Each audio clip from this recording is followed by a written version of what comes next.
E aí nós vamos para a segunda parte desse estudo de hoje, que é o anticristo, esse personagem que vai aparecer muito ao nós falarmos a respeito do final dos tempos. O anticristo significa aquele que é contrário a Cristo, que se põe no lugar de Cristo, que se opõe a Cristo. Então existe a Santíssima Trindade, Pai, o Filho e o Espírito Santo, e existe esse trio do mal, a falsificação do mal, Satanás, o anticristo e o falso profeta. Um líder político e um líder religioso, agindo no poder de Satanás. E muitos podem pensar, mas como é que o mundo vai abrir espaço para esse homem, para o surgimento desse homem, do anticristo? Esse homem, ele vem no engano e na mentira. Ele vem trazendo algo de bom, possivelmente a paz. Em Apocalipse se fala que ele vem montado num cavalo branco, com um arco sem flechas, com uma falsa paz. Entre árabes e judeus no Oriente Médio, ele vem com a solução para os problemas econômicos do mundo. E aí ele vai ser aceito. Algo interessante também é onde ele vai encontrar uma brecha com Israel. Israel não tem Jesus como o Messias. Deuteronômio 18:15 fala assim: o Senhor, o seu Deus, levantará do meio dos seus próprios irmãos um profeta como eu. Ouçam-no. E esse é interessante porque esse versículo às vezes confundem os judeus. Por quê? Porque eles não conseguem enxergar o Messias sofredor. Sabe, profecia sobre o Messias sofredor e sobre o Messias que vai reinar. E aí o que acontece? Alguns judeus estão esperando o Messias por quê? Porque ainda não surgiu um homem que se levanta dentre o povo. Jesus era o Filho de Deus, mas fala que um homem se levantará dentre o povo. E algo interessante em João 5,43, o que Jesus fala para Israel? Eu vim em nome do meu Pai, vocês não me aceitaram. Mas outro virá em seu próprio nome, e a este vocês aceitarão. Então, quando surgir esse homem, o anticristo, filho da perdição, o que ele vai fazer? Ele vai trazer essa paz em Israel. Em Ezequiel 42:20, Ezequiel tem uma visão onde ele divide, ele mede o templo. Jerusalém, não tem ali o Domo da Rocha, a mesquita islâmica? E aí mais ao lado tem uma outra mesquita. E é bem capaz que eles vão dividir o muro ali e vão reconstruir o templo ao lado da mesquita, o Domo da Rocha. Apocalipse também fala, João fala que foi dado a ele uma vara para medir e ele mede e fala assim, mas não meça ao outro lado porque foi dado ao outro povo. Então, de alguma forma, ele vai fazer com que eles reconstruam o templo. Apocalipse 13:4 fala assim, adoraram o dragão que tinha dado autoridade à besta. E adoraram a besta, dizendo, quem é como a besta? Quem pode guerrear contra ela? Então o anticristo será um homem poderoso. O seu foco, armas. O seu foco, guerra. O seu foco, petróleo. O seu foco, dinheiro. O seu foco, poder, invadir outras nações. E glória para si próprio. A queda de Satanás foi o próprio orgulho. E ele vem no poder de Satanás.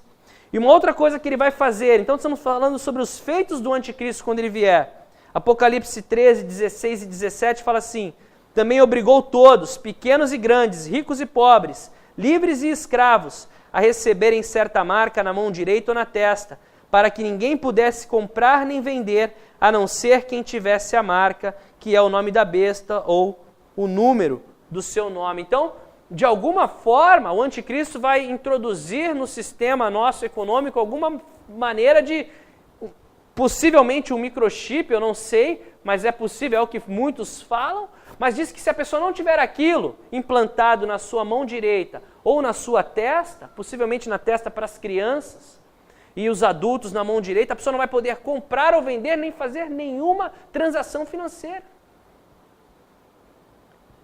E ele vai controlar assim o mundo. O anticristo realizará milagres, ele vem no poder de Satanás. Em Lucas 4, Satanás fala para Jesus assim, eu te darei todos os reinos desse mundo. Então ele tem poder e ele vai dar para o anticristo. o anticristo vai sofrer um atentado, como se fosse uma falsificação da ressurreição de Cristo. Em Zacarias, capítulo 11, fala assim, verso 17: ai do pastor imprestável que abandona o rebanho, que a espada fira o seu braço e fure o seu olho direito, que o seu braço seque completamente e fique totalmente cego o seu olho direito. Então é possível que numa dessas aparições ele sofra um atentado, mas ele volta à vida. E as pessoas vão adorar o anticristo. E as pessoas vão cada vez mais blasfemar contra Deus, porque esse é o propósito dele. O foco dele será guerras, armas, poder. Daniel 11:38, estamos quase acabando, fala assim: em seu lugar adorará o Deus das fortalezas, um Deus desconhecido dos seus antepassados. Ele honrará com ouro e prata, com pedras preciosas e presentes caros. Ele blasfemará contra Deus. Apocalipse 13, do 5 ao 6, fala assim: a besta foi dada uma boca para falar palavras arrogantes e blasfemas. E lhe foi dada autoridade para agir durante 42 meses. Ele abriu a boca para blasfemar contra Deus e amaldiçoar o seu nome e o seu tabernáculo e os que habitam no céu. Uma outra coisa que o anticristo vai fazer quando ele surgir, lembrem, ele vai vir com uma falsa paz. Possivelmente dando a permissão para que os judeus reconstruam o templo. Se você for a Israel, ou se você olhar na internet, o Instituto do Templo, ou Temple Institute em inglês, você vai ver tudo ali preparado para que o templo seja reconstruído. Todos os utensílios, tudo que é necessário para que eles voltem a adorar da maneira que eles adoravam no templo em Israel. Ali no Muro das Lamentações, do lado tem o Muro das Lamentações, aquela parede, e assim ao lado à esquerda tem uma porta que você entra lá para dentro e ficam aqueles rabinos ali na parede adorando, fazendo as orações deles, e quando você vai mais profundo ali, tem um lugar que eles acreditam que é mais ou menos ali, quando você sobe e vai para o monte, aonde vai ser reconstruído o templo. Então todos esses detalhes eles já têm. Falta alguém que o quê? Que consiga a paz entre esses povos. O Obama tentou, o Papa tenta, todo mundo tenta. Quem vai conseguir trazer a paz entre árabes e judeus é o anticristo, com esse plano de reconstruir o templo. E todos adoram livremente, cada um do seu lado. Mas aí fala assim, que depois de 3 anos e meio, fala assim, a partir do momento, Daniel 12:11, a partir do momento em que for abolido o sacrifício diário e for colocado o sacrilégio terrível, haverá 1290 dias. Então o que vai acontecer? Ele vem com essa falsa paz, mas na metade dos 3 anos e meio ele se levanta dentro do templo e fala assim, chega, vocês não podem mais sacrificar, não podem mais... É muito possível, eu lembro de um estudo de um amigo nosso que veio uma vez, ele disse assim que, imagina hoje, os judeus começarem a sacrificar animal todo dia, cordeiro, bode, aquele sangue, aquela coisa, e a mídia, e os defensores dos animais, e começarem a se levantar, olha o que eles estão fazendo, matando animais todos os dias, inocentes, centenas e milhares, e aquilo for... E o anticristo, como é alguém que quer agradar aos homens, o que ele vai fazer? O clamor público, para com isso agora, acabou. E aí o que acontece?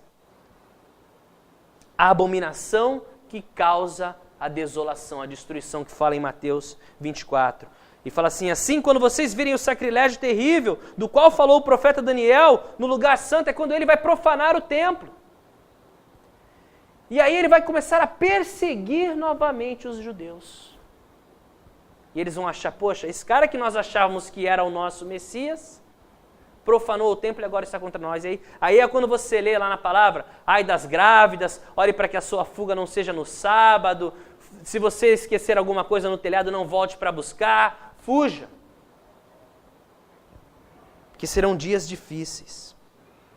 Daniel 9:27 é quando fala que ele fará essa aliança. Com muitos ele fará uma aliança que durará 1 semana ou 7 anos. No meio da semana ele dará fim ao sacrifício e à oferta. É isso que eu acabei de dizer, quando ele vai falar, chega, não pode mais sacrificar, nem ofertar, acabou. E numa ala do templo será colocado o sacrilégio terrível, até que chegue sobre ele o fim que lhe será decretado. E aí, em Daniel fala dessas 70 semanas propostas sobre Israel. 69 delas se cumpriram no mandato para reconstruir o templo na época de Neemias, até o ungido, a vinda de Jesus. E ali o tempo para. O evangelho passa a ser pregado aos gentios, o endurecimento vem em parte a Israel. Paulo é levado para pregar por todo o mundo, pregar aos gentios. Os judeus são espalhados por todo o mundo, até que chegue a plenitude dos gentios. A igreja é arrebatada. E o Senhor volta a tratar com Israel. Eu acredito que a igreja não estará aqui para ver o anticristo. Eu acredito que nós seremos arrebatados. É a teoria do arrebatamento pré-tribulacional, antes da grande tribulação. Você pode estudar, existem outros fatores. O que eu quero é estar permanecendo em Jesus. Que nós estejamos permanecendo em Jesus. Porque olha o que ele fala, terminando.